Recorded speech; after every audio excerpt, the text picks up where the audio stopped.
Hey everyone, and welcome to Victoria's Cantina, where today we're having a look at the Hasbro Star Wars The Vintage Collection Rebel Fleet Trooper Multi-Pack.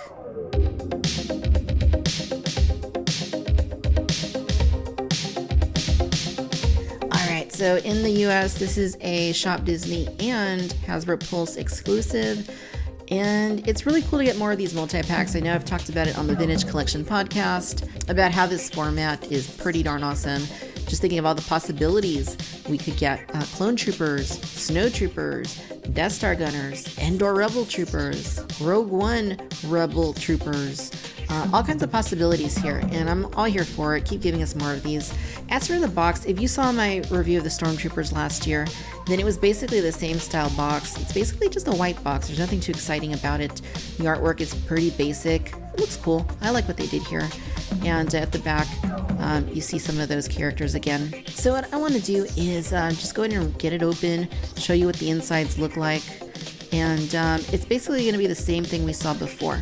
So you open it like this, and essentially all the figures are wrapped up like little mummies in this little casket-esque looking setup.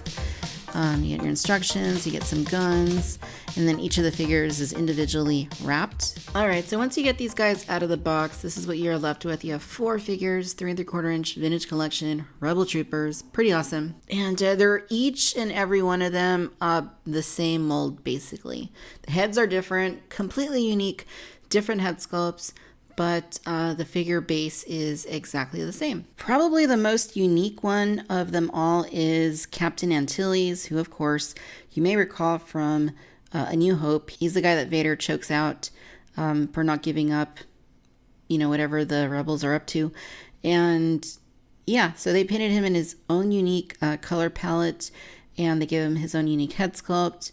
But he does share the same helmet. He does have a similar blaster to the other guys, and I like what they did with this one. They did do this figure for the first time back during the Saga line, and it was a pretty nice figure at the time, but this just totally blows it out of the water. Like, these face sculpts on these figures look so good. I mean, I don't know how accurate this is to the character because we barely even see him in the movie, and we don't really get a full-on great look at him.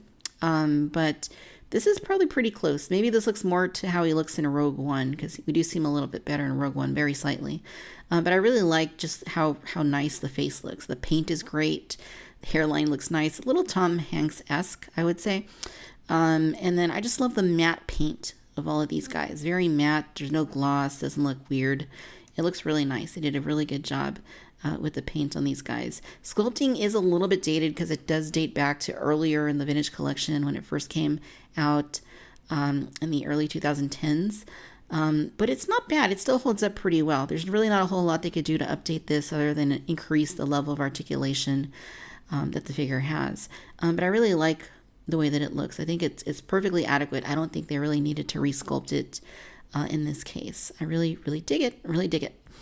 And all of these guys do come with a blaster that comes out of the packaging, and there are some interchangeable blasters that you get as well. You actually get a little baggie that has some extra weapons. I've already taken some of them out, but you do get some extras. You get like this extra long rifle. You get a couple of those. Now, as has always been the case, the helmet just slides on really easily. Chin strap just kind of goes under there, and it stays put. I have no worries about these helmets falling off of these guys. Now, I really do like how they included different ethnicities for these Rebel Troopers. I think that's just a really nice touch. It really does a lot for fleshing out your scenes and your troops if you're army building them. So it's nice to have the variety. Again, same body here.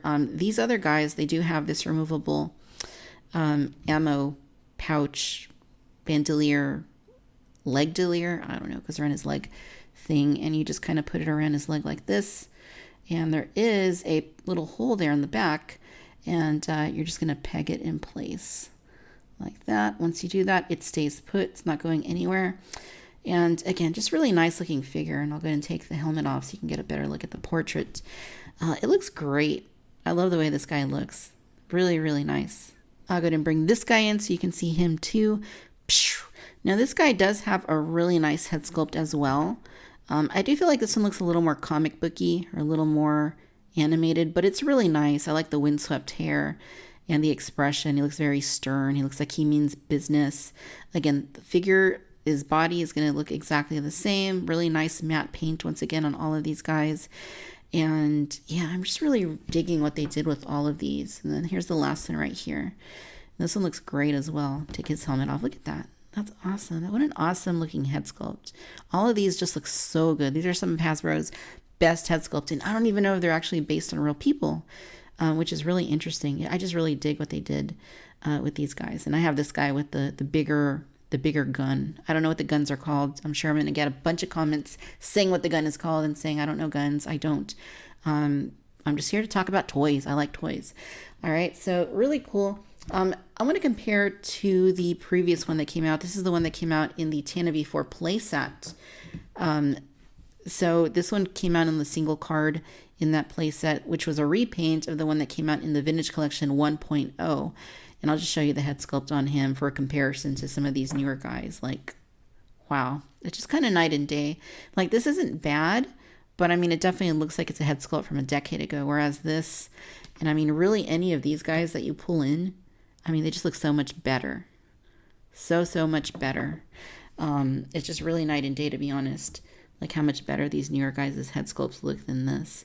Again, not bad. And if you're army building, it's great to have the variety. So I'm glad that I have that. But I'm just so glad that I have all of these guys because they're really going to go a long way in fleshing out my Tana V4 diorama, because I do have those play sets.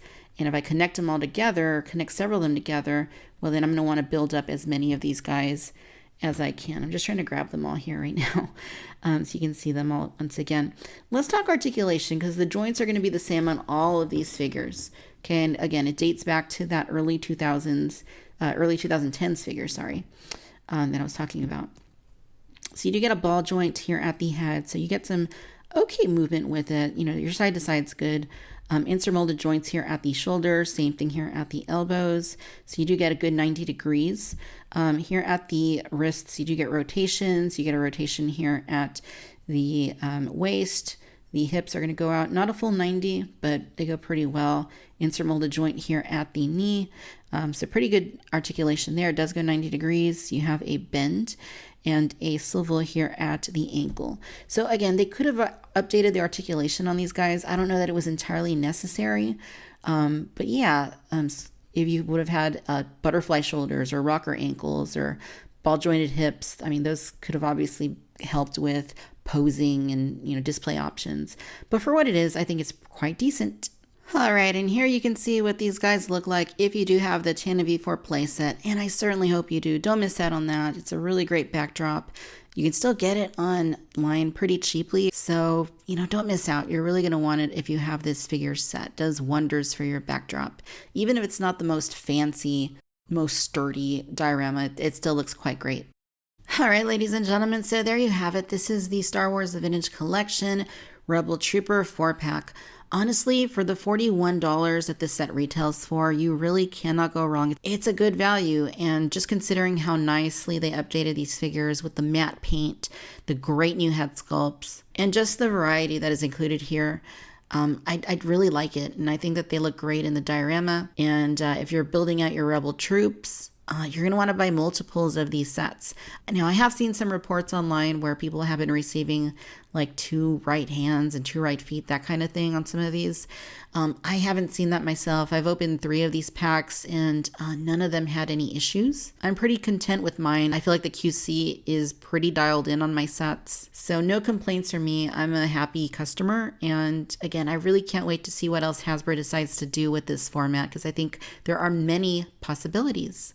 As always, I'd like to thank you for tuning in to Victoria's Cantina. Let me know your thoughts down in the comments. Will you be picking this up? And what other 4-pack sets would you like to see? We have the Shore Troopers coming next. What other 4-packs would you like to see? Let me know down below.